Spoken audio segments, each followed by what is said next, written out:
So if I take this box and just obliterate it in the corner right here, and then put it in the water, the weight of the water rushing in will cause the box to sink.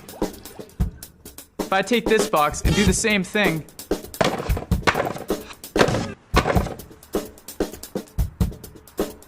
it tips over a little bit, but it still floats.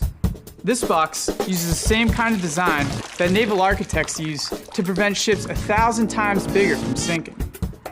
What's so special about this box that prevents it from sinking, even with the big hole in its side?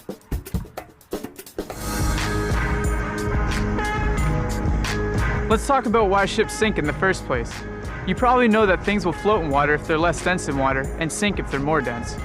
The metal that this ship is made out of is way more dense than water, so you might think it would sink.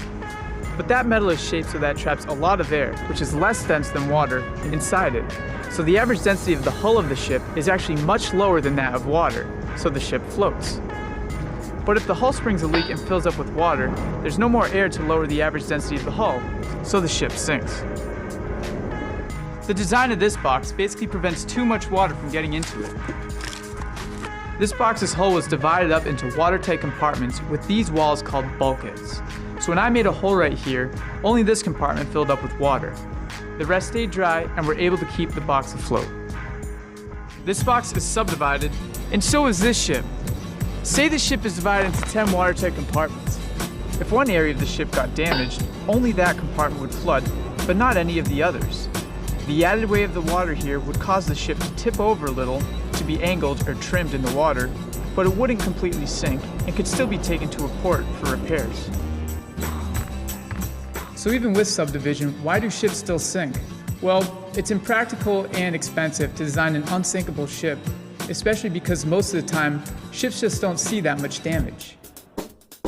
What naval architects do now is try to predict what kind of damage is most likely to happen when designing a ship. Now, ships are more complicated than this box. Naval architects have to think about where to subdivide the ship, the shape of the hull, and equipment that goes into the compartments. We don't know when people first started subdividing ships, but accounts of Chinese trade ships as far back as the 5th century indicate that water would be able to enter the vessel without causing it to sink. It's pretty crazy that technology that exists